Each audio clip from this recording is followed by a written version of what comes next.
selamat datang di Parkiran. Dan hari ini dalam acara Parkir Oto Sonde Viral, Betas bersama dengan seorang yang luar biasa. Di kalangan orang tua juga luar biasa, di kalangan anak muda juga luar biasa, bahkan anak-anak juga ya. Dan siang hari ini Beta sendiri karena Bung Doni tidak bersama-sama, tapi kita sudah kedatangan tamu. Welcome Pastor Eben Playmo. Siap Pak Franky, Tuhan berkati ya. Akhirnya ketemu lagi setelah biasa Beta nonton di YouTube, di TikTok, di mana saya pokoknya media sosial ada toh. Dan hari ini berkesempatan ketemu dengan Pastor Eben ya. Terima kasih. Nah, sebelum kita bicara lebih lanjut, mungkin orang-orang di seputaran yang biasa nonton TikTok ataupun Facebook sudah tahu. Tapi alangkah lebih mantap kalau Pastor Eben bisa share profil di teman-teman parkir Oto Sonde Viral. Baik, shalom buat teman-teman semua yang ada di channel Parkiran Oto Sonde Viral. Ya, luar biasa hari ini bisa jumpa dan diberi kepercayaan untuk dapat berbagi.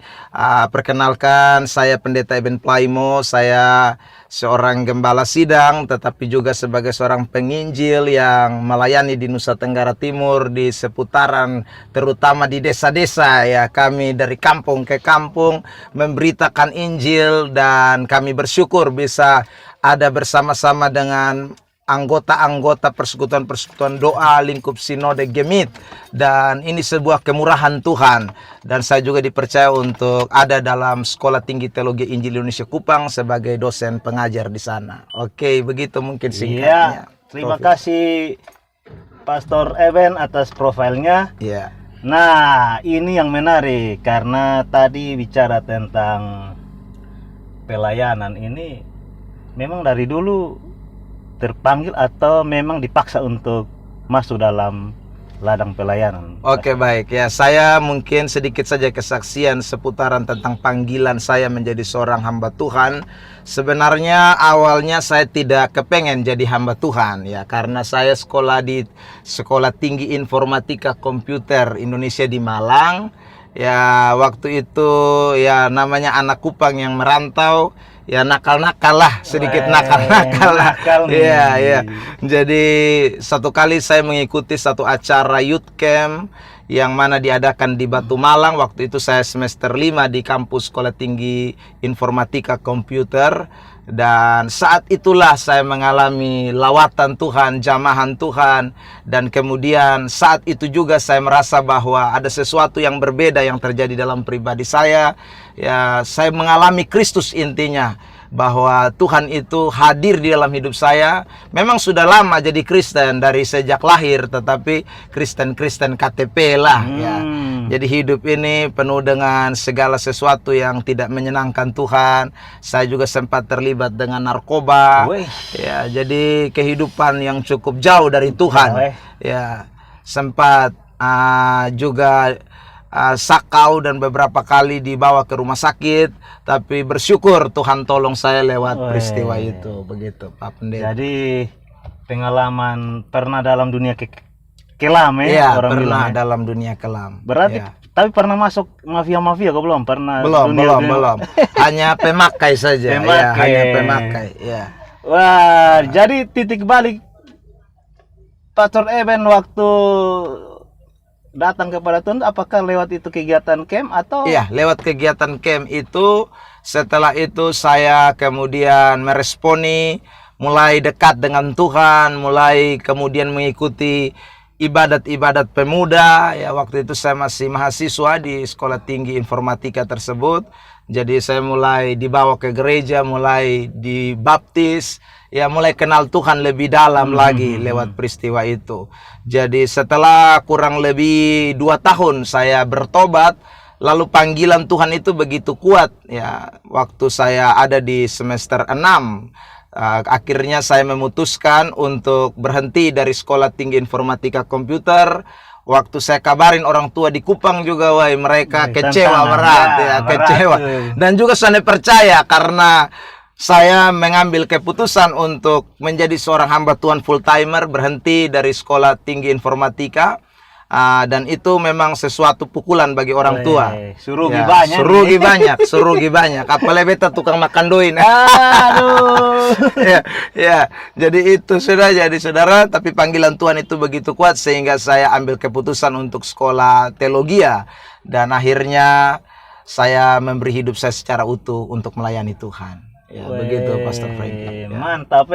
Berarti dasar-dasar IT ini Pastor Iya, bisa. Makanya diimplementasikan ke dunia Pelayanan, pelayanan sekarang iya. Puji Tuhan ya. Nah, ini karena bicara tentang latar belakang seorang sekolah tinggi ilmu informatika. Iya. Dan diterapkan kembali ke pelayanan sekarang. Memang itu tidak kebetulan. Iya. Tidak kebetulan. Nah, tantangan tersendiri setelah selesai sekolah Alkitab nih apa waktu? Karena kan orang tua sudah tahu ini anak makan uang.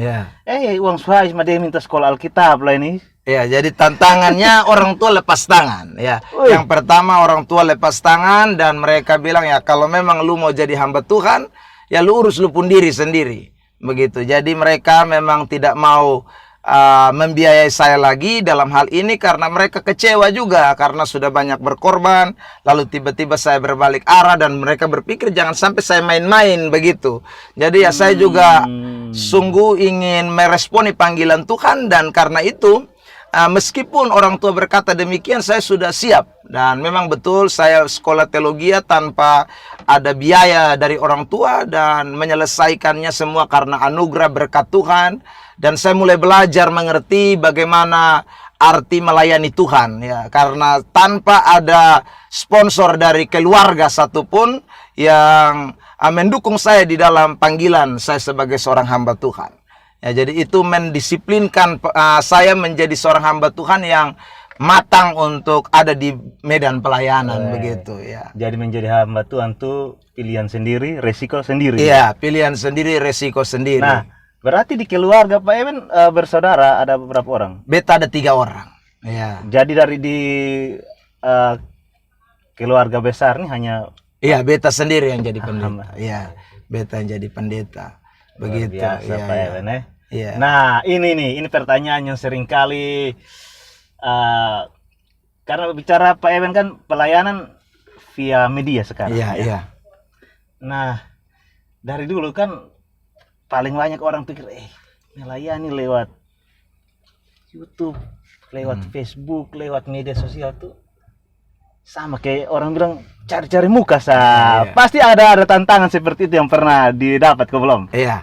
Itu memang sering ya. Atau kita mesti siap dalam pelayanan, betul mesti siap terima resiko ya.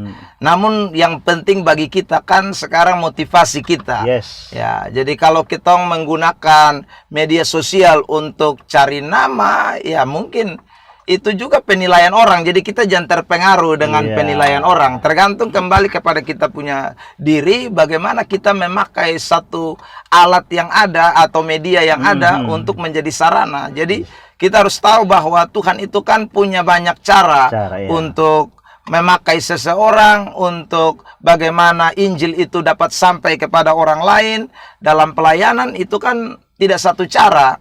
Jadi kalau kita terpatok pada satu cara ya artinya itu membuat Tuhan itu seolah-olah tidak kreatif kan. Kita punya Tuhan yang maha luar biasa.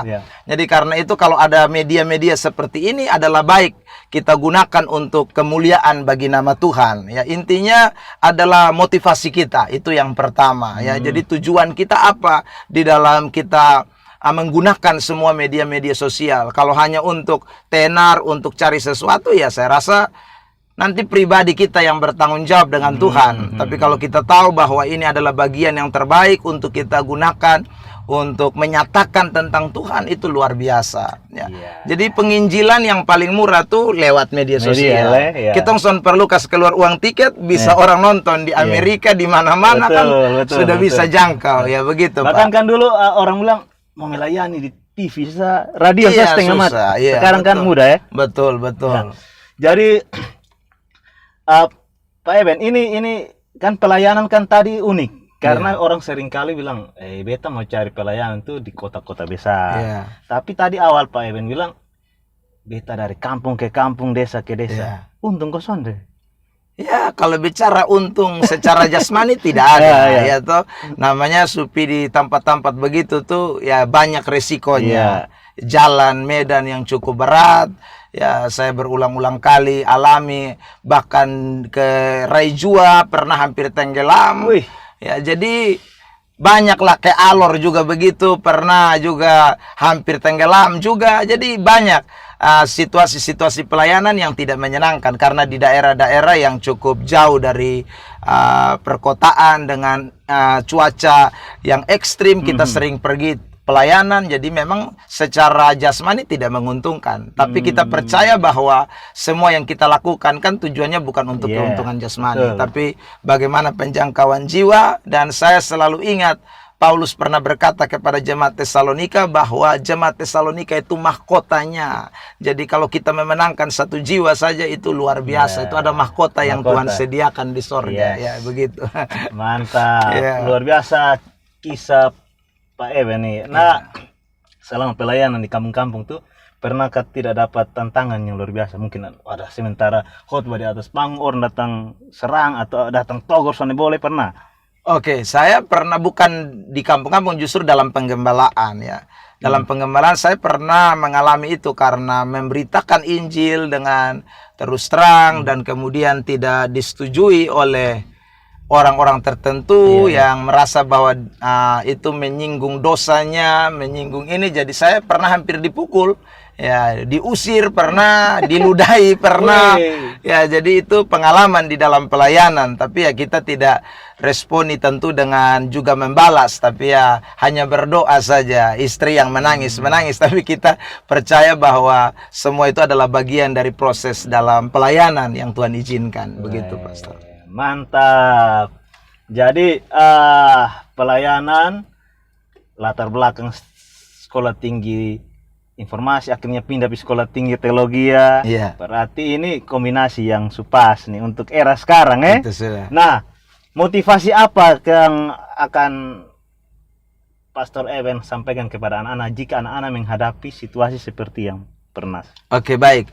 Jadi saya selalu sampaikan juga di kalangan orang-orang muda, bahkan juga kalau diizinkan Tuhan beberapa kali saya ada di kampus-kampus memberitakan Injil ya sampai hari ini, saya selalu memberikan motivasi bahwa tidak ada sesuatu apapun yang terjadi dalam hidup kita ini kebetulan ya.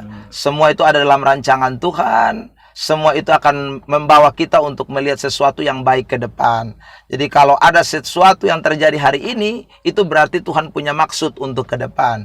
Jadi dalam situasi baik ataupun tidak baik, apapun yang kita pernah lewati, itu adalah satu batu loncatan untuk kita melakukan sesuatu ke depan untuk kemuliaan bagi nama Tuhan. Seperti tadi saya sampaikan bahwa saya pernah ada di informatika komputer, dan itu waktu saya datang 2004 di Kupang, itu sangat membantu ya. Saya waktu itu memang belum sebagai seorang gembala, bahkan juga belum menjadi penginjil, masih istilahnya di karismatik itu pengerja ya di gereja. Jadi saya bagian warta jemaat, bagian pokoknya bisa multimedia. Dapat di bagian ambil itu. 2004 itu kan kalau tampil LCD itu saja masih susah di kota Kupang ini ya. Apalagi PowerPoint, ya, PowerPoint masih belum, isi worship juga masih jarang-jarang ya.